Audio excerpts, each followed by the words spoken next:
Ladies and gentlemen of the jury, I present to you Scrub Zero. Now, I saw something quite interesting, game related. I want to make sure I have my numbers correct. If I don't, there is articles out there, let me know, correct me if I'm wrong. But the Nintendo Switch overtook the PlayStation 4, at least for US sales, as number 4 all time. In total sales, it sold more units than the PS4. And the PS4 was pretty good, at least to me, and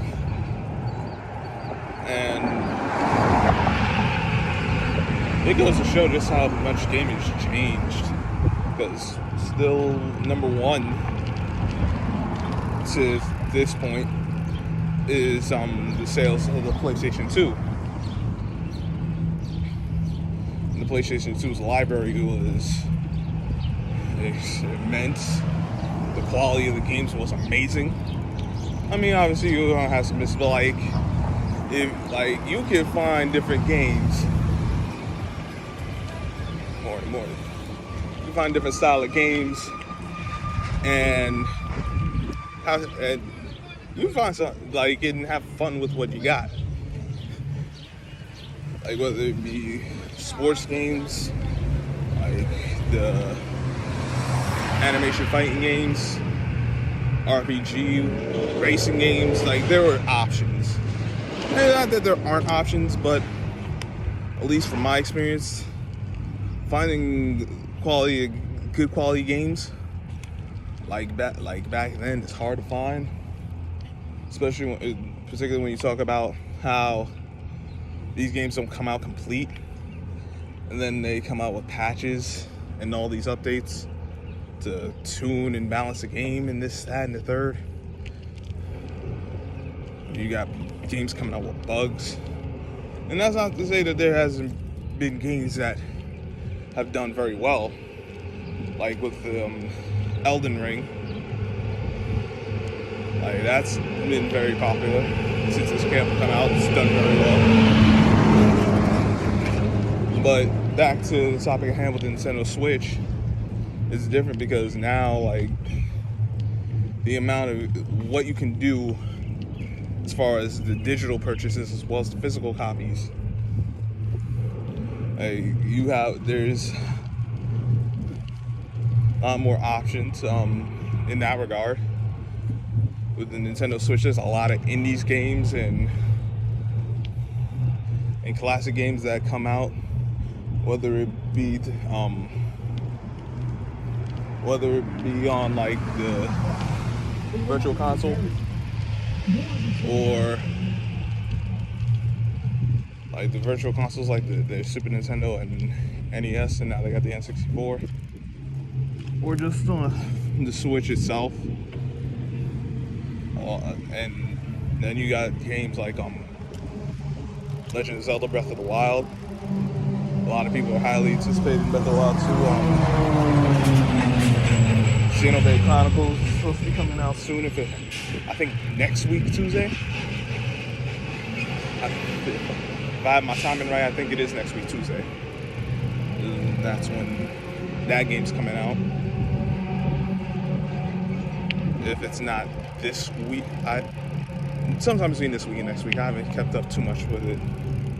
And Splatoon, there's a lot of family games, RPG games. And Nintendo's always been more of a family-friendly system than Xbox and PlayStation. Not that the other two don't have those kind of games, but when you think of Nintendo, that's more up their alley. That's more what they're known for. You got Super Smash Brothers, which is very popular, and this iteration of it has been doing well. They've a lot of more games from the PlayStation 4 and Xbox One era, it's come on to the Switch, like the Naruto Ultimate Ninja Storm series. I was like PS3, PS4 type deal, and that's come along into the Nintendo Switch. You got other games like the AAA titles like Mortal Kombat. Some of them, not all, but they got that. Kingdom Hearts, although I know there's been issues with that, like with the cloud saving and all that stuff. But there's a lot of options. It's portable, so that's a lot more favorable. People like to have their games on there's a lot of people like playing games, so you can play it on the go.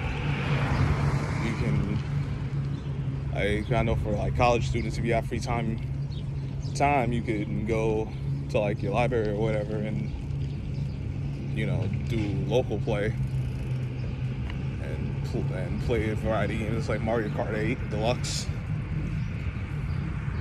and Splatoon, Super Smash Bros., so on and so forth. Any game that has a multiplayer local, you can play with your friends, or you can just play by yourself.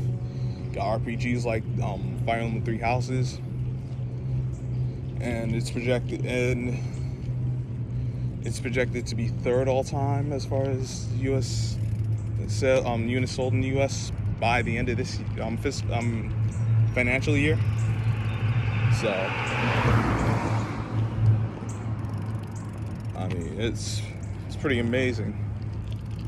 Like, is there things that could be better on it? Of course.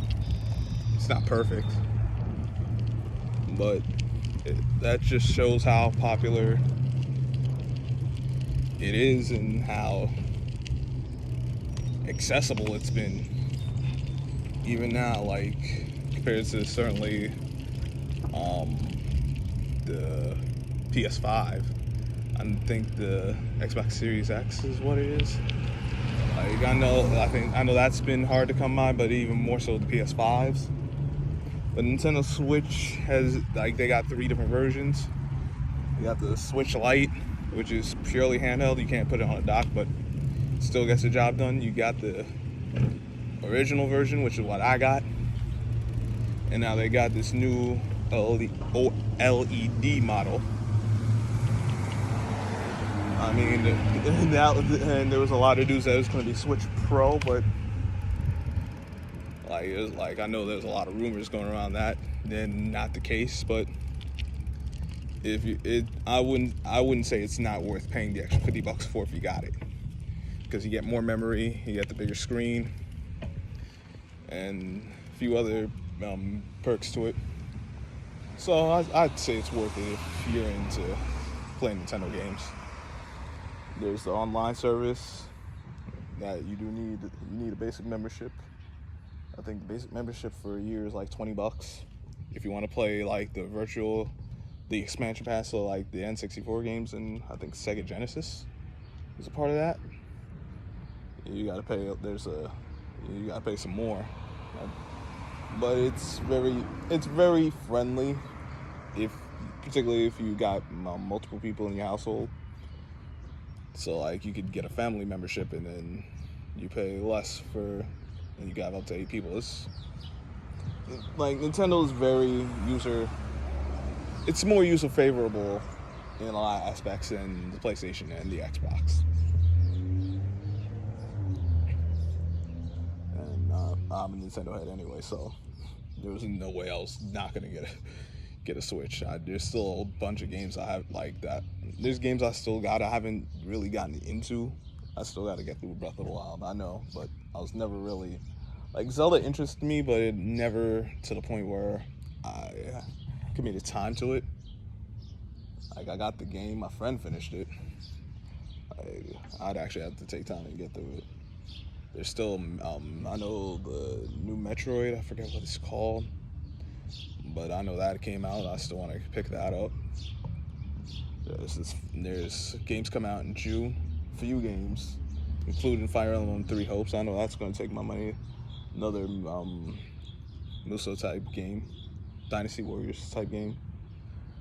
But yeah, it's pretty dope, and I'm looking forward to some of these games. I know other people have games in mind they're looking forward to, and they always got some type of sale or deal on the as far as the eShop. And their games, heck, they got games that are free to play. Like if you want to get some of the other stuff, you gotta pay. But just to have the basic experience, like go online and play with other people, you could do that. Like Tetris 99. Listen, there are times that go well, and there's times that go crazy. I don't even know how I'll be finishing top 10 half the damn time. Like the times I do finish top 10, I'm how the hell am I doing this? I just haven't been able to finish number 1 yet. One day. Maybe today if I choose to play it, but it hasn't happened yet. But I've taken up enough of y'all time. I haven't talked about game stuff in a while, so I wanted to do that. I did see that before I headed off to work. I was trying to upload a video before going to work, but that didn't work out too well. So yeah, I'll get some stuff now in the morning, at least from morning for me. So that's it. I'm gonna let y'all go. Make sure you hit the like button, share, subscribe, leave your comments, hit the notification bell. I appreciate everyone checking this out. Until next time, I'm Square Zero. I'll catch you on the flip side.